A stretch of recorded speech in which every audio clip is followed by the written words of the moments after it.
Breaking news చూస్తున్నాం. NEET UG 2026 రీ examination రాబోయే అభ్యర్థుల కోసం నేషనల్ టెస్టింగ్ ఏజెన్సీ కీలక ప్రకటన చేస్తుంది. ఈ నెల 21న జరగబోయే ఈ రీ టెస్ట్ పరీక్షకు సంబంధించి అభ్యర్థులకు ఎప్పటికప్పుడు సరైన సమాచారాన్ని వేగంగా చేరవేయడానికి ఎన్టీఏ సరికొత్త నిర్ణయం తీసుకుంది. విద్యార్థులతో నేరుగా కమ్యూనికేట్ చేయడానికి వీలుగా ఒక అధికారిక వాట్సాప్ ఛానల్ను ప్రారంభించింది. అడ్మిట్ కార్డుల వివరాలు, పరీక్షా కేంద్రాల లేటెస్ట్ అప్డేట్లను ఈ ఛానల్ ద్వారా విద్యార్థులకు చేరవేయనున్నారు.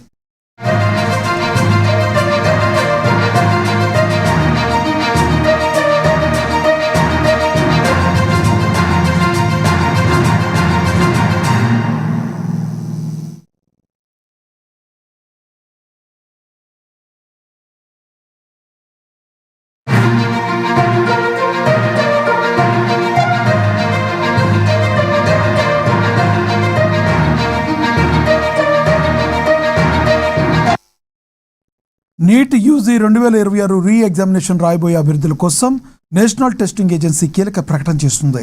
ఈ నెల 21న జరగనున్న ఈ రీ టెస్ట్ పరీక్షకు సంబంధించి అభ్యర్థులకు ఎప్పటికప్పుడు సరైన సమాచారాన్ని వేగంగా చేరవేయడానికి ఎన్టీఏ సరికొత్త నిర్ణయం తీసుకుంది. విద్యార్థులతో నేరుగా కమ్యూనికేట్ చేయడానికి వీలుగా ఒక అధికారిక వాట్సాప్ ఛానల్ను ప్రారంభించింది. అడ్మిట్ కార్డుల వివరాలు, పరీక్షా కేంద్రాల లేటెస్ట్ అప్డేట్లను ఈ ఛానల్ ద్వారా విద్యార్థులకు చేరవేయనున్నారు.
బులెటిన్లో మరో బ్రేకింగ్ న్యూస్ చూస్తున్నాం. తెలంగాణ ధాన్య కొనుగోలు నిల్వ వ్యవస్థలో మరో చారిత్రాత్మక సంస్కరణకు రాష్ట్ర ప్రభుత్వం శ్రీకారం చుట్టింది. వర్షాలు, ప్రకృతి వైపరీత్యాల వల్ల ధాన్యం తడిసి రైతులు నష్టపోకుండా ఉండేందుకు దేశంలోనే ఎక్కడా లేని విధంగా అత్యాధునిక సాంకేతిక పరిజ్ఞానంతో కూడిన సైలో నిల్వ వ్యవస్థల ఏర్పాటుపై ప్రభుత్వం కసరత్తు ప్రారంభించింది. ఈ ప్రాజెక్టుపై మంత్రి ఉత్తమ్ కుమార్ రెడ్డి సంబంధిత అధికారులు వివిధ ఏజెన్సీలతో కలిసి ఉన్నత స్థాయి సమీక్ష నిర్వహించారు. ఈ ప్రాజెక్టులో భాగంగా రాష్ట్ర వ్యాప్తంగా ఉన్న 23 జిల్లాల సైలో టెర్మినల్స్ ఏర్పాటు చేయాలని ప్రభుత్వం ప్రతిపాదించింది. మొత్తంగా 47.5 లక్షల మెట్రిక్ టన్నుల భారీ నిల్వల సామర్థ్యంతో 82 సైలో టెర్మినల్స్ను నిర్మించనున్నారు.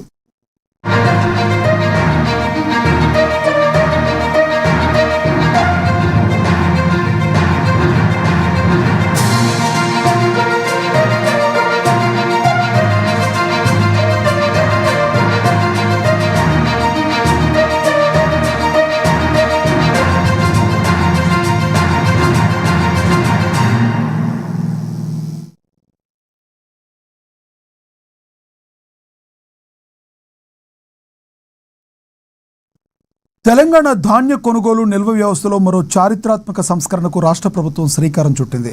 వర్షాలు, ప్రకృతి వైపరీత్యాల వల్ల ధాన్యం తడిసి రైతులు నష్టపోకుండా ఉండేందుకు దేశంలోనే ఎక్కడా లేని విధంగా అత్యాధునిక సాంకేతిక పరిజ్ఞానంతో కూడిన సైలో నిల్వ వ్యవస్థల ఏర్పాటుపై ప్రభుత్వం కసరత్తు ప్రారంభించింది. ఈ ప్రాజెక్టుపై మంత్రి ఉత్తమ్ కుమార్ రెడ్డి సంబంధిత అధికారులు వివిధ ఏజెన్సీలతో కలిసి ఉన్నత స్థాయి సమీక్ష నిర్వహించారు. ఈ ప్రాజెక్టులో భాగంగా రాష్ట్ర వ్యాప్తంగా ఉన్న 23 జిల్లాలో సైలో టెర్మినల్స్ ఏర్పాటు చేయాలని ప్రభుత్వం ప్రతిపాదించింది. మొత్తంగా 47.5 లక్షల మెట్రిక్ టన్నుల భారీ నిల్వల సామర్థ్యంతో 82 సైలో టెర్మినల్స్ను నిర్మించనున్నారు.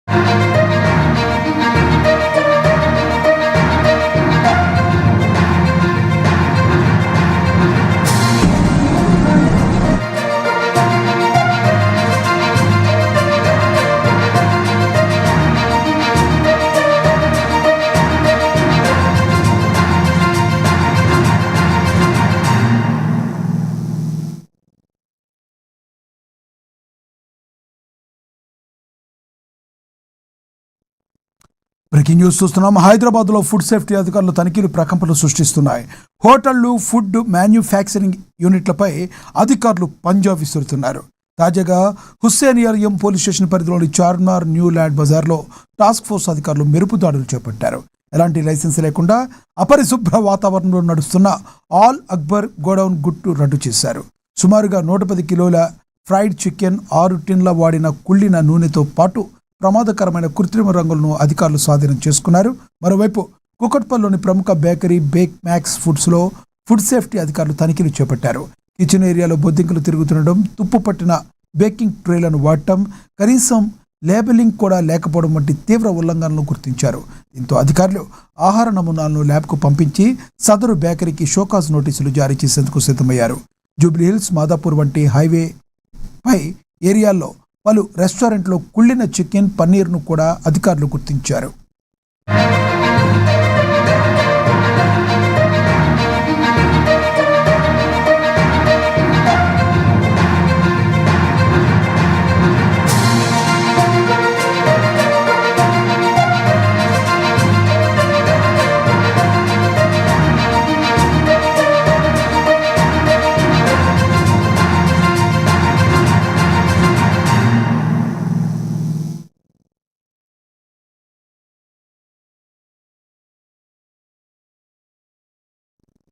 హైదరాబాద్లో ఫుడ్ సేఫ్టీ అధికారులు తనిఖీలు ప్రకంపనలు సృష్టిస్తున్నాయి.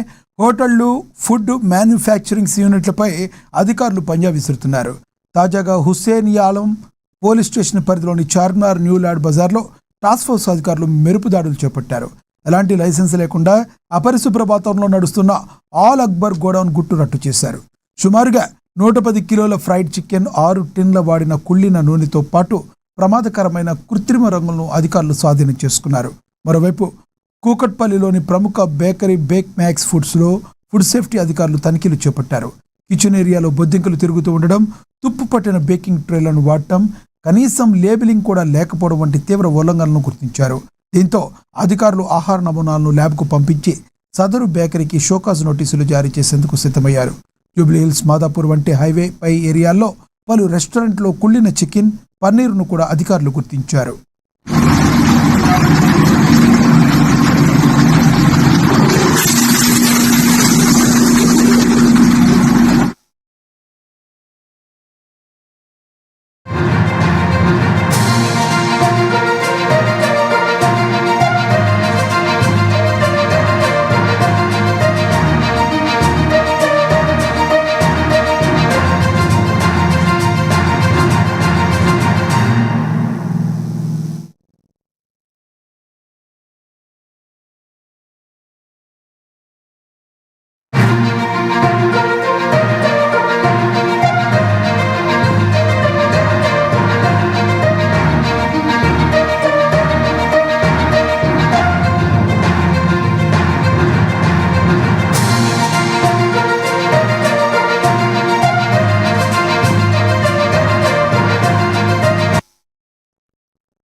బ్రేకింగ్ న్యూస్ చూస్తున్నాం. టాలీవుడ్ స్టార్ హీరో అల్లు అర్జున్కు నాంపల్లి కోర్టు సమన్లు జారీ చేసింది.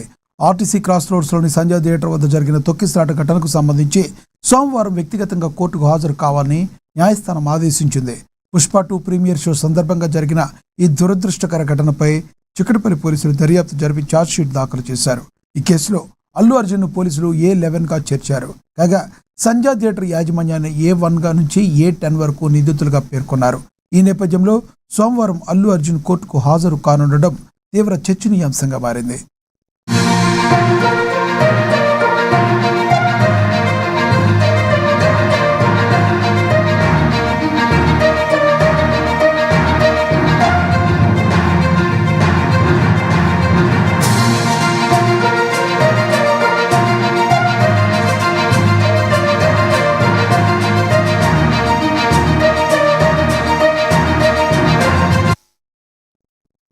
టాలీవుడ్ స్టార్ హీరో అల్లు అర్జున్కు నాంపల్లి కోర్టు సమన్లు జారీ చేసింది. ఆర్టీసీ క్రాస్ రోడ్స్లోని సంజయ్ థియేటర్ వద్ద జరిగిన తొక్కిసలాట ఘటనకు సంబంధించి సోమవారం నాడు వ్యక్తిగతంగా కోర్టుకు హాజరు కావాలని న్యాయస్థానం ఆదేశించింది. పుష్ప 2 ప్రీమియర్ షో సందర్భంగా జరిగిన ఈ దురదృష్టకర ఘటనపై చిక్కడపల్లి పోలీసులు దర్యాప్తు జరిపి ఛార్జ్షీట్ దాఖలు చేశారు. ఈ కేసుల్లో అల్లు అర్జున్ పోలీసులు A11గా చేర్చారు. కాగా సంజయ్ థియేటర్ యాజమాన్యాన్ని A1 నుంచి A10 వరకు నిందితులుగా పేర్కొన్నారు. ఈ నేపథ్యంలో సోమవారం అల్లు అర్జున్ కోర్టుకు హాజరు కాబోతూ ఉండడంతో అక్కడ తీవ్ర చర్చనీయాంశంగా మారింది.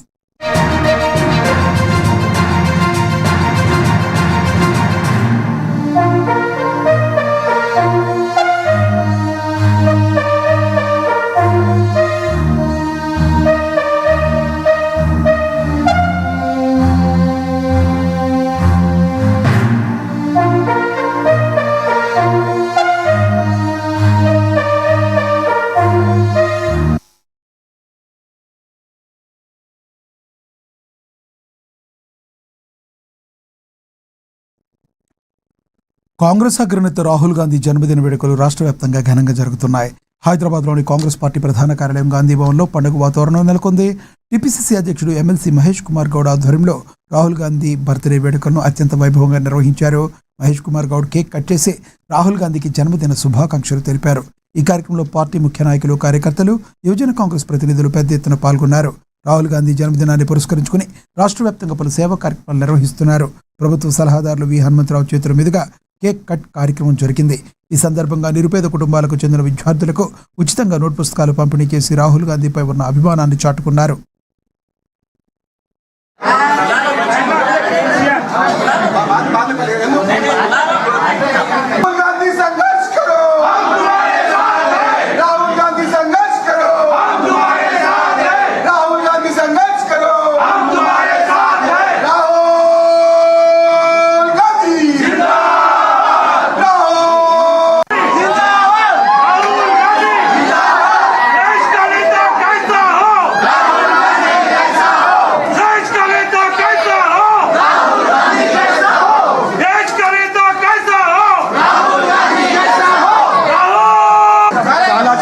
శుభదినం. ఈరోజు చాలా శుభదినం. భావి భారత ప్రధాని, భారతదేశ ప్రతిపక్ష నాయకులు, అందరికీ ఆదర్శ నాయకులు రాహుల్ గాంధీ గారి 55 సంవత్సరాల జన్మదిన సందర్భంగా ఈరోజు భారతదేశ యువతకు, భారతదేశ ప్రజానికానికి, బడుగు బలహీన వర్గాలకి మాకు పండుగ రోజు.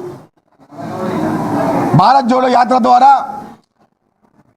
బలహీన వర్గాలు ఆర్థికంగా, రాజకీయంగా, విద్యాపరంగా చాలా వెనుకబడిన ఉద్దేశంతో కన్యాకుమారి నుంచి కాశ్మీర్ దాకా చేసిన పాదయాత్రలో ఈ విషయం స్పష్టంగా తెలియజేయడం జరిగింది. ఈ సందర్భంగానే మా ఈ పండుగ రోజు ఆయన నిండు నూరేళ్లు భారతదేశ జనానికి ప్రజానికానికి సేవ చేయాలని 2029లో జరిగే పార్లమెంట్ ఎన్నికల్లో 400 సీట్ల పార్లమెంట్ స్థానాలు గెలిచి భారతదేశ ప్రధానిగా రాహుల్ గాంధీ గారు కావాలని మా యువత కోరిక. 12.5 సంవత్సరాలుగా దేశ పెద్దపల్లి జిల్లా రామగుండంలో 2 రోజుల బాయి బాట కార్యక్రమం పర్యటనలో ఉన్న కల్వకుంట్ల కవితకు చేదు అనుభవం ఎదురైంది. గోదావరి కని పట్టణ శివారులోని 8వ కాలనీలో కవిత పర్యటిస్తున్న సమయంలో ఒక్కసారిగా ఉద్రిక్తత చోటు చేసుకుంది. HMS ఆఫీస్ ఎదుట నిర్మించిన తెలంగాణ రక్షణ సేన జెండా గద్దెను రియాజ్ అనే యువకుడు కూల్చేశాడు. కవిత తమ కాలనీకి వచ్చినప్పటికీ తమ కుటుంబాన్ని పరామర్శించలేదనే అసహనంతోనే రియాజ్ ఈ చర్యకు పాల్పడినట్లుగా తెలుస్తుంది.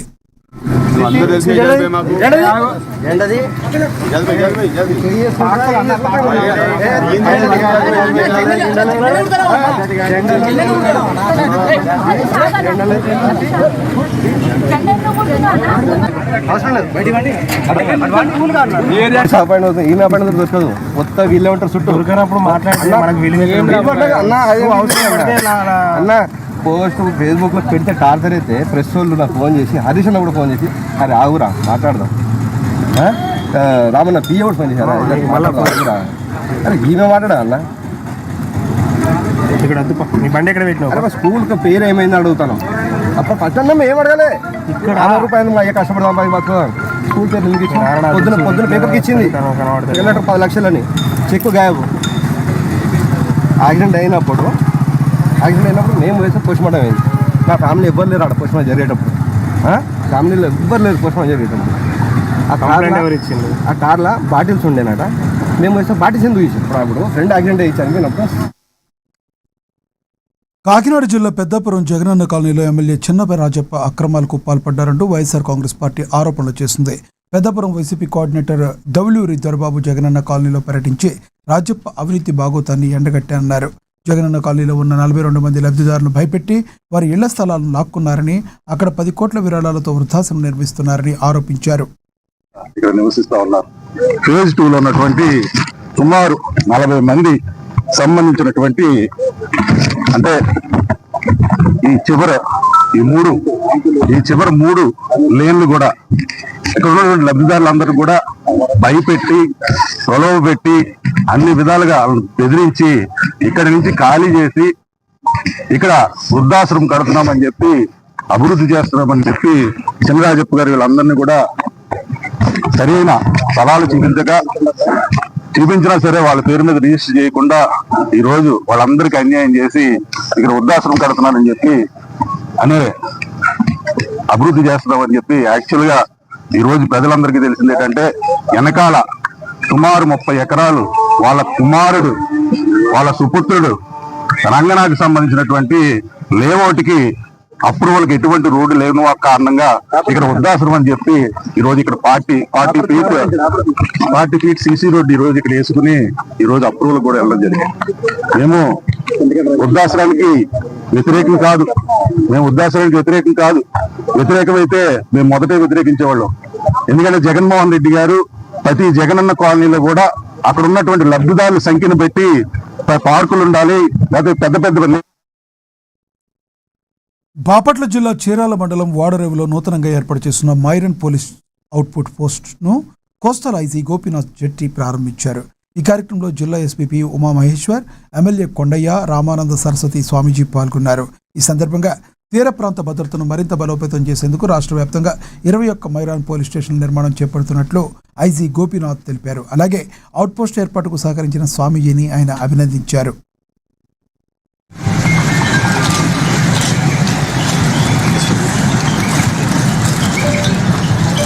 మీరందరూ కూడా కర్తాల ధ్వనులతో వాళ్ళందరినీ ఆహ్వానించాలి.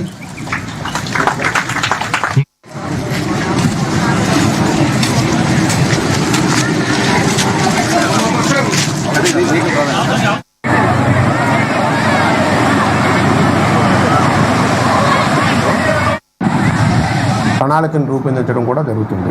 Thank you. బీచెస్ ఉన్నటువంటి ఏరియాలన్నింటిలో కూడా మెరైన్ పోలీసు, అదేవిధంగా లోకల్ పోలీసు వీళ్ళంతా కలిపి ఈ బీచ్ పెట్రోలింగ్ కానీ ఇట్లాంటివన్నీ నిర్వహించడం కూడా జరుగుతుంది. అయినప్పటికీ సుదూర ప్రాంతాల నుంచి ఇక్కడికి వస్తుంటారు కాబట్టి ముఖ్యంగా మహిళా విజిటర్స్ ఎవరైతే ఉంటారో టూరిస్టు, వాళ్ళ యొక్క భద్రత కూడా చాలా ప్రధానమైనటువంటిది. సో రాబోయే రోజుల్లో ఈ ప్రాంతాన్ని ఇంకా బాగా అభివృద్ధి చేసి భద్రతా పరంగా సీసీటీవీ కెమెరాలు, అదేవిధంగా డ్రోన్స్ వీటన్నిటిని కూడా ఎక్కువగా ఉపయోగించాల్సినటువంటి అవసరం ఉంది. ఇక్కడ విస్తరిస్తున్నటువంటి ఈ రిసార్ట్స్, హోటల్ యజమానులు వారందరితోనూ జిల్లా అడ్మినిస్ట్రేషను, లోకల్ పోలీస్ వారు, మెరైన్ పోలీస్ వారు, స్థానిక శాసనసభ్యులు వీరితో కలిసి ఒక కోఆర్డినేషన్ మీటింగ్ లాగా ఏర్పాటు చేసి ఈ ప్రాంతంలో వచ్చేటువంటి సందర్శకులకి ఎలాంటి ఇబ్బంది లేకుండా ఉండేటువంటి విధంగా భద్రతా ప్రమాణాలని మెరుగుపరచాల్సినటువంటి అవసరం ఉంది.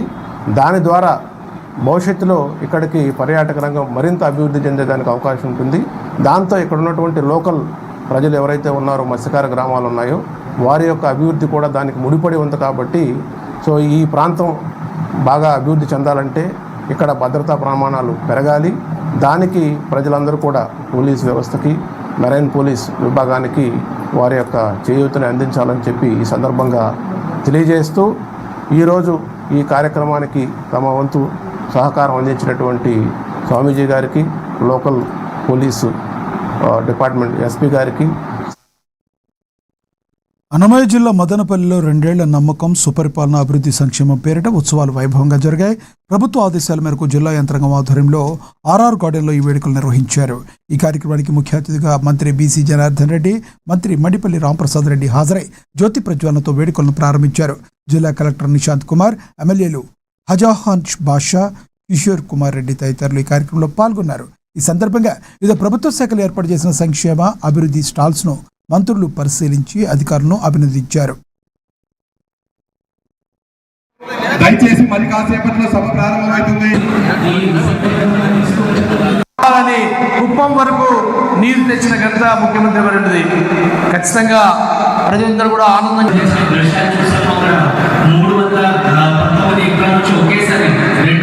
చంద్రబాబు నాయుడు గారు అంటే ఒక విజనరీ లీడర్. చంద్రబాబు నాయుడు గారు ముఖ్యమంత్రి అయిన తర్వాత ఎన్నో సంక్షేమ అభివృద్ధి కార్యక్రమాలు ఈ రాష్ట్రంలో ప్రవేశపెట్టడం జరిగింది. గత ప్రభుత్వంలో సంక్షేమం అనే ముసుగులో ప్రజల యొక్క రక్త మాంసాలను తింటే మన ముఖ్యమంత్రి చంద్రబాబు నాయుడు గారు 4వ పర్యాయంలో ఎన్నో సంక్షేమ కార్యక్రమాలకు పక్కలిస్తూ అభివృద్ధి కూడా చేసి చూపించడం జరుగుతూ ఉంది. దానిలో భాగంగానే ఈరోజు భారతదేశం వైపు కాదు, ప్రపంచం వైపు ఆంధ్ర రాష్ట్రంపై చూస్తూ ఉంది.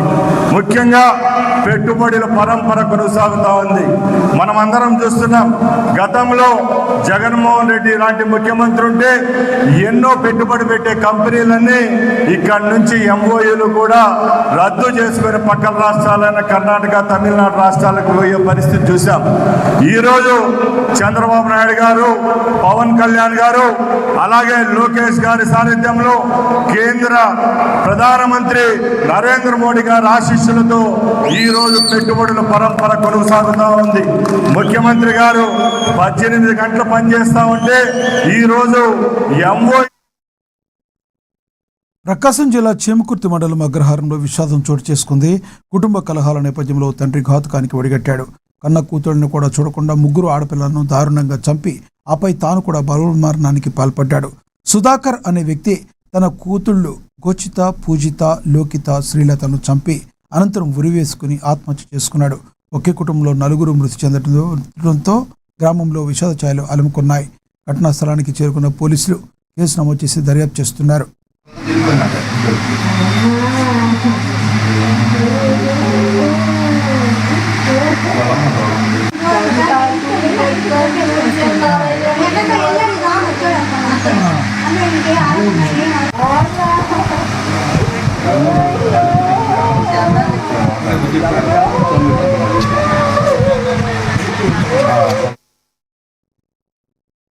ఉన్నత చదువుల కోసం విదేశాలకు వెళ్లిన ఓ తెలంగాణ విద్యార్థి అదృశ్యం కావడం తీవ్ర కలకలం రేపుతుంది. ఫిన్లాండ్లో బీటెక్ చదువుతున్న హైదరాబాద్ వనస్థలిపురానికి చెందిన మణిదీప్ రెడ్డి ఆచూకీ గత 45 రోజులుగా లభించకపోవడంతో తల్లిదండ్రులు కన్నీటి పర్యంతమవుతున్నారు. రాతి పట్టణంలోని LUT యూనివర్సిటీలో బీటెక్ మొదటి సంవత్సరం చదువుతున్న మణిదీప్ మే 4వ తేదీన చివరిసారిగా ఇంట్లో మాట్లాడాడు. ఆ మరుసటి రోజు నుంచి ఫోన్ కలవకపోవడంతో స్నేహితులు రూమ్కు కాలేజీకి వెళ్లి చూసినా ప్రయోజనం లేకుండా పోయింది.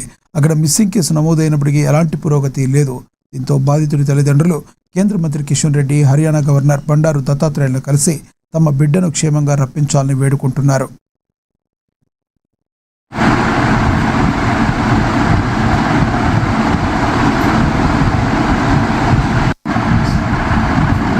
మా బాబు పేరు మణిదీప్ రెడ్డి. 2025లో ఫిన్లాండ్కు బీటెక్ గురించి వెళ్ళిండండి. అక్కడ 2026లో బీటెక్ ఫస్ట్ ఇయర్ అయిపోయింది. మే 1 నుంచి మాకు కాంటాక్ట్ లేడు. కాంటాక్ట్ లేకుంటే మాకు డౌట్ వచ్చి బాబుకు రోజు ఫోన్ కొడితే ఫోన్ చేసినా కానీ కాంటాక్ట్ లేదు. కాంటాక్ట్ లేకుంటే మాకు చాలా భయం వేసింది. భయం వేసిన తర్వాత మా బాబు వాళ్ళ ఫ్రెండ్కి ఒక అతనికి కృష్ణ అని ఆ అబ్బాయి, ఢిల్లీ అబ్బాయి, అక్కడే అంటే రూమ్మేట్ కాకుండా సపరేట్ రూమ్ వాళ్ళిద్దరిది. కానీ ఆ అబ్బాయికి ఫోన్ చేసినాము.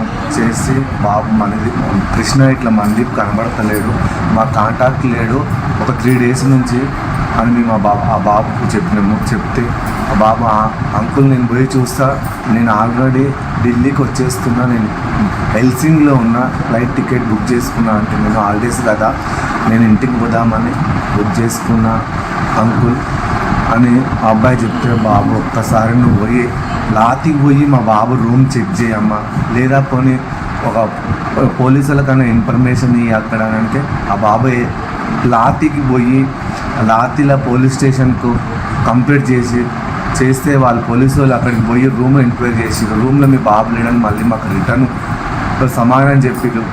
నెక్స్ట్ డే మళ్ళీ అదే బాబుతోటి కృష్ణతోటి మళ్ళీ మిస్సింగ్ కేసు పెట్టించినాం లాతిలా మిస్సింగ్ పెట్టించినాక ఆ బాబు ఢిల్లీకి వచ్చేసిండు. మళ్ళీ అప్పటి నుంచి మాకు ఏ కాంటాక్ట్ లేదు. లేకుండా ఇక్కడ మన ఇండియా నుంచి మన గవర్నమెంట్కి ఇట్లా అప్లై చేద్దామని దత్తాత్రేయ దగ్గరికి పోయినాం. దత్తాత్రేయకి పోతే అక్కడ మద్దతు అనే యాప్ ఒకటి ఉంది. ఆ యాప్ నుంచి సెంట్రల్కు పోయింది. అక్కడ నుంచి కిషన్ రెడ్డి దగ్గరికి పోయినాం. కిషన్ రెడ్డి నుంచి హనుమకొండ జిల్లా కాకతీయ జూలాజికల్ పార్క్లో అధికారుల నిర్లక్ష్యం మరోసారి బట్టబయలైంది. నిన్ననే వన మహోత్సవం సందర్భంగా 19 లక్షల రూపాయల వ్యయంతో నూతనంగా ఏర్పాటు చేసిన బర్డ్స్ ఎంక్లోజర్స్ను ప్రారంభించారు. అయితే నిన్న సాయంత్రం ఎంక్లోజర్స్లోకి విడుదల చేసిన పక్షుల్లో ఒకటి బూడిద వర్ణపు కాకటైల్ పక్షి మృతి చెందింది. పక్షి చనిపోయిన గంటలు గడుస్తున్నా అధికారులు కనీసం అటువైపు కన్నెత్తి కూడా చూడకపోవడంపై సర్వత్రా విమర్శలు వ్యక్తమవుతున్నాయి. దీనిపై మరిన్ని వివరాలు మా ప్రతినిధి మౌనిష్ అందిస్తారు. పార్క్ లో మరొకసారి వారి యొక్క అధికారుల నిర్లక్ష్యం బట్టబయలైంది. నిన్న వన మహోత్సవ కార్యక్రమంలో భాగంగా వర్చువల్ గా ఏదైతే బర్డ్స్ ఎంక్లోజ్ అయితే 19 లక్షల వ్యయంతో అయితే ఓపెన్ చేయడం జరిగింది. నిన్నటి నాయని రాజేందర్ రెడ్డితో పాటుగా ఇటు కలెక్టర్ కూడా రావడం జరిగింది. ఈ నేపథ్యంలోనే సాయంత్రం 6 గంటలకు అయితే వీటికి సంబంధించిన బర్డ్స్ అయితే బయటికి విడుదల చేయడం జరిగింది. ఈ నేపథ్యంలోనే 19 లక్షల వ్యయంతో విడుదల చేసినటువంటి పక్షులలో ఒక పక్షి అయితే మృత్యువాత పడడం అయితే ఇప్పుడు ఒక చర్చనీయాంశంగా మారిందనే చెప్పుకోవచ్చు. ఎందుకంటే నిన్న 24 గంటలు గడవక ముందుకే ఒక పక్షి బూడిద వర్ణపు కాక్టైల్ పక్షి మృతి చెందడం పట్టితే ఇప్పుడు ఇక్కడికి వచ్చిన టూరిస్టులు కూడా అసహనం వ్యక్తం చేస్తున్నారు. అదే విధంగా ఇప్పటి అధికారులకు దృష్టికి కూడా రాలేదు. కేవలం మీడియా పరంగా మనం చూసిన నేపథ్యంలో ఇక్కడ మనకు కనిపిస్తుంది. ఒకసారి మనం చూద్దాం. ఇక్కడ బూడిద వర్ణపు కాక్టైల్ అనేది మృత్యువాత పడింది. ఇక్కడ నుంచి అయితే వారు ఇప్పుడు తీసేసిన పరిస్థితి కూడా కనిపిస్తుంది. బూడిద వర్ణపు కాక్టైల్ ఇది 19 లక్షల వ్యయంతో దీన్ని నిన్న విడుదల చేయడం జరిగింది. కానీ ఉదయం వరకు అయితే మృతి చెందిన నేపథ్యంగా కనిపిస్తుంది. అయితే ఈ పక్షి విడుదల చేసి 24 గంటల సమయం కూడా కాలేదు. అంతలోపే ఇదైతే మృత్యువాత పడింది. అయితే అధికారులు ఏం చేస్తున్నారు అనేది అయితే ఇక్కడ ప్రశ్నగా అయితే గుర్తించవచ్చు. ఎందుకంటే నిన్న కూడా ఇక్కడ ఉన్నటువంటి వాటర్ సదుపాయాలు సరిగ్గా లేవు. అందులో ఉన్నట్టు మంచినీటి సదుపాయం ఎవరైతే విజిటర్ వస్తారో వారికి మంచినీటి సదుపాయం కూడా సరిగ్గా లేక ఇబ్బందులు పడుతున్నారని మన దృష్టికి తీసుకొచ్చారు.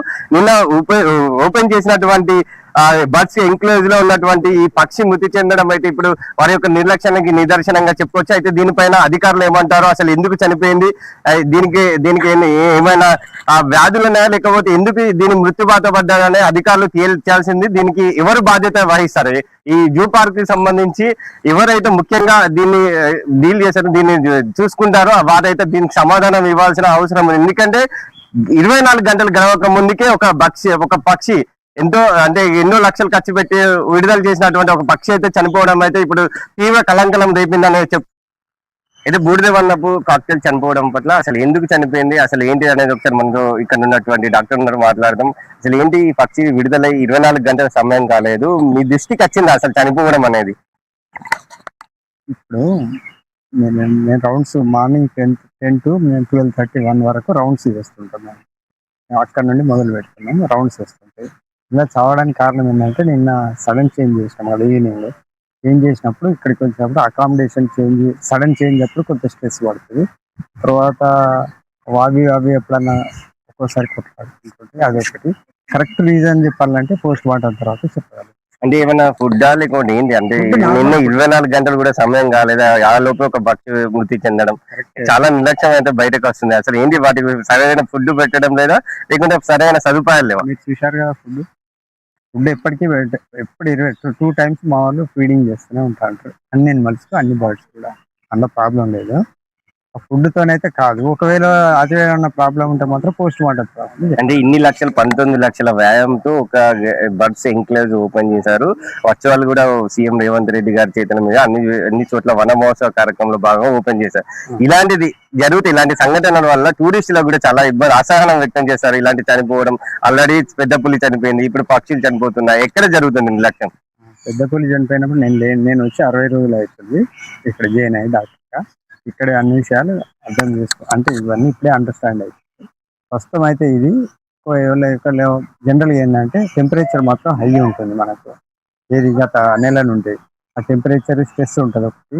తర్వాత ఫీడింగ్ మాత్రం నార్మల్ మేము మార్నింగ్ చెక్ చేస్తాం, నార్మల్ ఫీడింగ్ ఇచ్చేస్తాం, అందులో డౌట్ లేదు. ఫీడింగ్ అంటే మీరు ఎప్పుడు చెక్ చేస్తారు? అసలు ఈ బట్టి ఫుడ్ ఎప్పుడు ఇస్తారు, ఎప్పుడు చెక్ చేస్తారు? టైం టేబుల్ చెప్తాను. జనరల్గా మేము 9:30కి ఫుడ్ అంతా వచ్చేస్తుంది, అన్ని ఐటమ్స్ వస్తాయి. వచ్చినాక మేము ప్లస్ మా ఎస్ఓ గారు ఇద్దరం డాక్టర్గా మా డిపార్ట్మెంట్ వాళ్ళు ఇద్దరం కలిసి మేము ఫుడ్ చెక్ చేస్తాం. క్వాంటిటీ కరెక్ట్ వచ్చిందా, క్వాలిటీ కరెక్ట్ వచ్చిందా, అవి చెక్ చేసినాక మళ్ళీ మా ఎనిమల్ కీపర్స్కి అందరికీ డిస్ట్రిబ్యూట్ చేస్తారు. చేసినాక వాళ్ళు కట్ చేసుకొని అవన్నీ చేసుకొని ఈచ్ ఎంక్లోజర్కి వాళ్ళు తిరుగుతుంటే సప్లై చేస్తూ ఉంటారు. ఈ లోపల డాక్టర్ నేను ప్లస్ మా ఎస్ఓ గారు లేకపోతే బీట్ ఆఫీసర్ ఎవరైనా మేము రౌండ్స్ కొట్టిస్తాం. అంటే జస్ట్ లైక్ మన హాస్పిటల్లో డాక్టర్ ఎట్లా రౌండ్స్ కొడతారు ఈచ్ పేషెంట్ దగ్గరికి మార్నింగ్, అట్లా మేము 9:30 to 1 వరకు రౌండ్స్ వేస్తాం. ఇప్పుడు ఆల్రెడీ నేను అటు నుండి వేస్తున్నా. ఆ రౌండ్స్ వేసినప్పుడు మేము ప్రతి దానికి గురించి ఎనిమల్ కీపర్ని అడుగుతాం. వాట్ ఈస్ ద స్టేటస్, నిన్నటి వరకు ఇవ్వాలి, ఫుడ్ తీసుకున్నదా, వాటర్ అంకెట్ ఉన్నదా, డల్గా ఉన్నదా, ఇవన్నీ తీసుకొని అప్పటికప్పుడే మేము ట్రీట్మెంట్ ఇచ్చేస్తాం. ఎఫ్ఎస్ఓ శివకుమార్ గారు ఉన్నారు, వాటితో మాట్లాడదు. సార్ చెప్పండి, అసలు మీ దృష్టికి ఇంతవరకు కాక్టైల్ అనే ఒక పక్షి చనిపోయినట్టు కూడా మీకు ఇంతవరకు తెలియదు. అసలు 11:30 టైం అవుతుంది, మీకు ఇంతవరకు ఒక పక్షి చనిపోయినట్టు జూ పార్క్ లో ఇన్ఫర్మేషన్ లేదు మేము చెప్పే వరకు. అసలు ఏం జరుగుతుంది? ఇక్కడ వచ్చేసి మేము 9 వరకు వచ్చేసి ఫీడ్ కలెక్షన్ తీసుకొని ఫీడ్ డిస్ట్రిబ్యూషన్ చేసి వేరే ఎన్క్లోజర్లు తిరిగేసరికి ఈ టైం అయింది. మాక్సిమం ఇప్పుడు చూసాం కదా, అది డాక్టర్ గారు చెప్పినట్టు అది ఎన్క్లోజర్ చేంజ్ కావడము, షాక్ గురవడము ఇలాంటి కారణాలు ఉండొచ్చు. టెంపరేచర్ వల్ల వడదెబ్బ తాగి కూడా జరిగి ఉండొచ్చు. దాన్ని మీతో పాటు మేము కూడా చూడడం జరిగింది ఇప్పుడే. వడదెబ్బ అంటే నిన్న సాయంత్రమే 5 గంటల ప్రాంతంలో విడుదల చేశారు, ఇప్పుడు కేవలం 10 అవుతుంది. ఈ టైంలో వడదెబ్బ తాకిందంటారా? వడదెబ్బ అనేది పర్టికులర్ గా చెప్పలేరు. డాక్టర్ గారు చెప్పినట్టు పోస్ట్ మార్టం చేస్తే దానికి సంబంధించిన రీజన్ అనేది మనకు ట్రేస్ అవుట్ అవ్వడం జరుగుతుంది. కొన్ని జూ పార్కులో ఇటు అంటే ఇంత ముందుకి పెద్ద పులి చనిపోవడం, అదేవిధంగా ఇప్పుడు పక్షి చనిపోవడం, అదేవిధంగా వాటర్ నిర్లక్ష్యం కూడా, మంచినీటి సదుపాయం కూడా వాటర్ కొంచెం ఇబ్బందిగా మారింది అంటూ టూరిస్టులు కూడా మా దృష్టికి తీసుకొస్తున్నారు. ఎందుకు కొంచెం నిర్లక్ష్యం వహిస్తున్నారని చెప్పుకోవచ్చా దీని దృష్ట్యా? లేదండి, ఆర్ఓ వాటర్ ఉంది, అందరికి సఫిషియెంట్ గా జరిగిపోతుంది. మరి వాటర్ విషయంలో ఎటువంటి ప్రాబ్లం లేదు. ఎనిమల్ విషయంలో కూడా ఎట్లాంటి ఇలా ఎప్పటి వరకు జరగలేదు. ఆ పెద్ద పులి అనేది ఏజ్ ఫ్యాక్టర్ లో చనిపోవడం జరిగింది, అది పోస్ట్ మార్టం లో రుజువు అయిపోయింది. ఈ బర్డ్ కూడా ఏ రీజన్ లో అయింది అనేది ఇప్పుడు మనకు డాక్టర్ గారు పోస్ట్ మార్టం చేసి తెలపడం జరుగుతుంది. ఇది ఎఫ్ఎస్ఓ శివకుమార్ గారు చెప్తున్నారు. అయితే పోస్ట్ మార్టం అనంతరం తర్వాతనే ఈ పక్షి ఏ విధంగా చనిపోయిందంటూ వారైతే వివరాలు వెల్లడిస్తామని చెప్తున్నారు. అదే ముఖ్యంగా చూసుకుంటే నిన్న సాయంత్రం 5:30 సమయంలో దీన్ని అయితే ఓపెన్ చేయడం జరిగింది. ఇప్పటికే 10 గంటల లోపే ఈ పక్షి చనిపోవడం, అంటే ముఖ్యంగా అయితే వడదెబ్బ అనేది రీజన్ అనేది చెప్తున్నారు. కానీ అది ఎంతవరకు నిజమో అనేది పోస్ట్ మార్టం తర్వాత అయితే వాళ్ళు చెప్పడం జరుగుతుందనే వారు చెప్తున్నారు. అదే విధంగా నిన్న సాయంత్రం అయినటువంటి వన మహోత్సవ కార్యక్రమంలో భాగంగానే దీన్ని అయితే ఓపెన్ చేయడం జరిగింది. ఇందులోనే పక్షి మృతి చెందడం పట్ల అయితే ఇప్పుడు ఈ వన విజ్ఞాన కేంద్రానికి సంబంధించి ఎవరు బాధ్యతలు తీసుకుంటారు, దీనిపైన ఎవరు ఏ అధికారి దీనిపైన స్పష్టమైన మనకు వివరణ ఇస్తారనేది వేచి చూడాల్సిన ఆవశ్యకం ఉంది, ఆవిష్కారం ఎంతైనా ఉంది. కెమెరా పర్సన్ రమేష్ తో మౌని, CNN న్యూస్ వరంగల్.